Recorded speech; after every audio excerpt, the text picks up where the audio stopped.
नमस्कार, मैं मिन्नत। आप देख रहे हैं न्यूज़ टाइम दरभंगा। दरभंगा के दौरा बंदौली में विगत 20 मई को चुनाव के दौरान बोकस वोटिंग के नाम पर 4 वोटर को, जिसमें लड़का और लड़की है, को पुलिस ने हिरासत में लिया था। यह मामला रुकने का नाम नहीं ले रहा। इसी कड़ी में पप्पू यादव देवड़ा बंदौली में पहुंचकर मीडिया से बातचीत करते हुए जीवेश मिश्रा पर निशाना साधा और पुलिस प्रशासन से आग्रह किया। क्या कुछ कहा उन्होंने, सुने। चुनाव के दिन हमारी बेटी, हमारे बच्चे वोट गिराने गए। वोट की प्रक्रिया चल रही थी। बीएसएफ और वहां के पदाधिकारी महिलाओं की बुर्का निकाल करके, उठा के, देख करके भीतर जाने का परमिशन देते थे, जबकि प्रावधान ये नहीं है। आप फिंगर में जब लगा दिए तो आप उसको देख सकते हैं। चलिए, आपने वो भी कर लिया। वोट गिराने के बाद हमारी 3 बच्ची इस गांव की,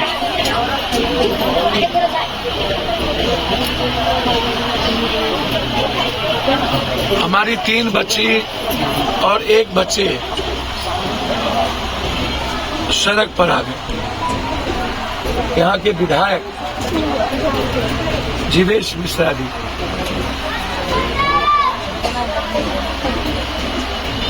जिन्हें न तो संविधान का ज्ञान है, न कानून का, और न ही उन्हें भारतीय संस्कृति का, न ही पारिवारिक और सामाजिक परिवेश का। मुझे ये समझ में नहीं आया कि चुनाव के दिन इस क्षेत्र के विधायक जीवेश मिश्रा को कौन सा परमिशन था बूथ पे जाने का। मैं यह बात छपरा में भी कहा था, जब हम मर्डर में आज से 4 दिन पहले गए। रोहनी पर 307 का मुकदमा हुआ। गाली गलौज भी रोहनी को दी गई, भोंसरी कह के, पर्टिकुलर इंडिविजुअल गाली गलौज और भी दिया गया, जो मैं नहीं बोल सकता हूं। मारपीट किए गए। एक कैंडिडेट को बूथ के प्रिजाइडिंग अफसर तक जाने और उससे बात करने का राइट है, लेकिन पार्टी के विधायकों को प्रिजाइडिंग अफसर और उस बूथ के भीतर जाने का राइट नहीं है। मुझे नहीं पता उस दिन गाड़ी कैसे चल रही थी,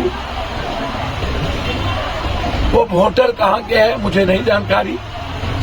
जिस बूथ के वो वोटर होंगे उससे बाहर शाम के 5 बजे तक आप रास्ते के द्वारा प्लेन पकड़ने जा सकते हैं, किसी अस्पताल के काम से बाहर जा सकते हैं। किसी भी चुनावी प्रक्रिया के दौरान आप उस बूथ पे रुक करके वोटरों के साथ बदतमीजी नहीं कर सकते। यदि कोई भूल हो गई होती तो उसे आतंकियों का व्यवहार करने का राइट ये सीआरपीसी और कानून में नहीं है। आप अपने ईगो के कारण कि मैं थानेदार हूं, मैं पुलिस हूं, मेरी वर्दी ही ताकत है, आपने जनता की भावनाओं को नहीं समझा और आप जुल्म कर दिए। जुल्म की सीमा पार कर दी आपने। इतना बड़ा जुल्म ये सही नहीं है।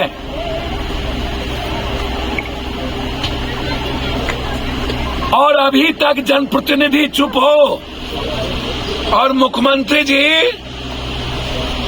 सब बात की खबर रहता है, और आपको इतनी बड़ी घटना घट गई इसकी खबर नहीं रहता। छपरा में आपको खबर नहीं रहता, ऊपर से प्रेशर डाल दिए जाते हैं। छपरा के एसपी को बदल दिया जाता है रूडी के कहने पे। आज बारे बा जबरदस्ती आप एसपी से करवाना चाहते हैं। चलिए, मेरा मानना है, मैं चाहता हूं 24 आदमी पर आपने केस किया होगा, धारा 253 या 153 या और भी काम काज में दखल देने का चुनावी प्रक्रिया। आप वारंट ले आइए, वारंट सर्व करा दीजिए।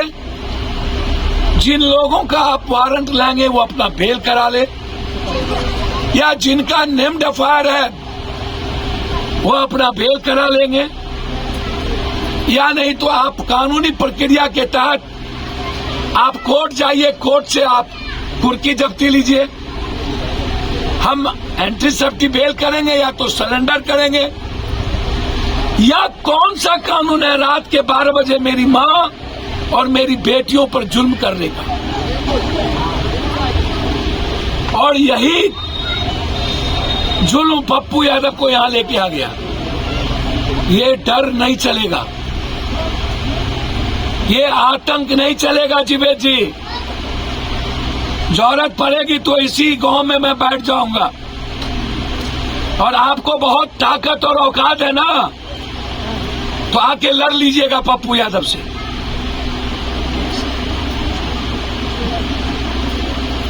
दुनिया में हमको भगवान का भी डर नहीं होता, इसीलिए याद रखिएगा आप, इस तरह का जुल्म बंद करवाइए। और मैं एसपी साहब, डीआईजी साहब से आग्रह करूंगा हाथ जोड़कर, आईजी साहब से, आप तो सबके हैं। डीएसपी साहब, आप तो सबके हैं, आप तो न्याय कर दीजिए। आप तो कानूनी प्रक्रिया में आइए। सारे बच्चे डरे हुए हैं, कोई स्कूल नहीं जाता, घर से बेटियां नहीं निकलती। इतना बड़ा डर क्या मन पर बीतेगा उस बच्ची को? यही है लोकतंत्र। क्या इन लोगों को जीने का राइट नहीं है?